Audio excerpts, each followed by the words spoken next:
অনেক দিনের ইচ্ছা ছিল যে কলকাতার জাগ্রত মা শ্যামসুন্দরী মায়ের দর্শন করার, তাই সুযোগ পেতেই আর হাতছাড়া করিনি। তাই বেরিয়ে পড়লাম তার দর্শনের উদ্দেশ্যে। যেহেতু সকাল থেকে ওয়েদারটা খুব একটা ভালো ছিল না, তাই দুপুরের পর থেকে বৃষ্টি শুরু হয়ে গেছিল ঠিক আমার বেরোনোর সময়তেই। আমার আর ছাতা হাতে নিয়ে অপেক্ষা করতে একদম ভালো লাগলো না, তাই আমি ছাতা মাথায় দিয়ে বেরিয়ে পড়লাম। আমি চলে এসেছি সোদপুর স্টেশনে। এখান থেকে আমি শিয়ালদা ট্রেন ধরব।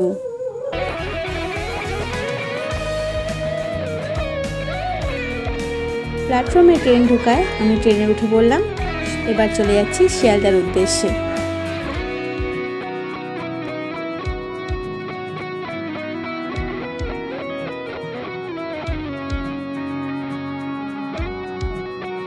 পৌঁছে গেছি শিয়ালদা স্টেশনে। শিয়ালদা স্টেশন থেকে আমরা বেরিয়ে মেন রোডে উঠে ঠিক অপোজিট পাড়ে গিয়ে আমরা বাস ধরবো। তো বাসের নাম্বারটা আমি ঠিক খেয়াল করিনি। আমি কন্ডাক্টরকে বলেছিলাম ক্যালকাটা মেডিকেল কলেজ অ্যান্ড হসপিটালের সামনে নামিয়ে দিতে।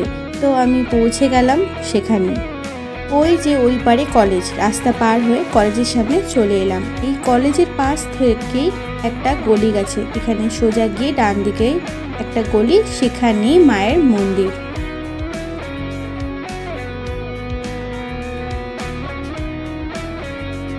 গলিতে ঢুকতেই সন্তোষী মা ও বজরংবলীর একটি মন্দির আছে। এই গলির সোজাসুজি গিয়ে ডান দিকে গেলেই মায়ের মন্দির।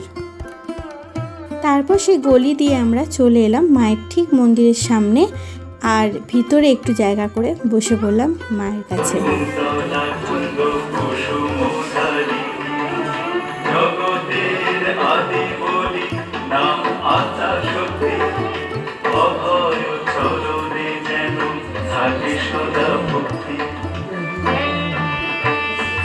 এখান থেকে পুরো আকাশটা একটু দেখা যাচ্ছিল, বিদ্যুৎ চমকাচ্ছিল আর ঝিরঝির করে একটু বৃষ্টিও পড়ছিল, খুব ভালো লাগছিল।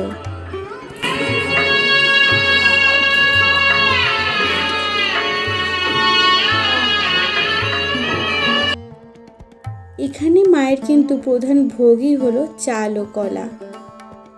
কথিত আছে কোনো এক মহালয়ার অমাবস্যা তিথিতে মা তার পুরোহিতের কাছে চাল কলা নাকি চেয়ে খেয়েছিলেন। সেই থেকে সেইভাবেই প্রচলিত চাল কলা দিয়ে মায়ের পুজো দেওয়া হয়।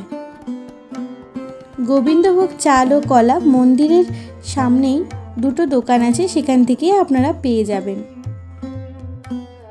ক্যামেরায় বৃষ্টির ফোঁটাগুলো অতটা ধরা যাচ্ছিল না, কিন্তু বৃষ্টি কিন্তু ঝিরঝির করে অনবরত পড়ছিল। এইবার শুরু হবে মায়ের আরতি।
পুজো শেষে মায়ের অন্নভোগ বিতরণ করা হচ্ছিল, তাই আমি একটু প্রসাদ নিয়ে নিলাম। তোমরা সকলেই এসে মায়ের দর্শন করে যেও, আর বিস্তারিত জানতে হলে আমাকে মেসেজ করো। জয় মা শ্যামসুন্দরী।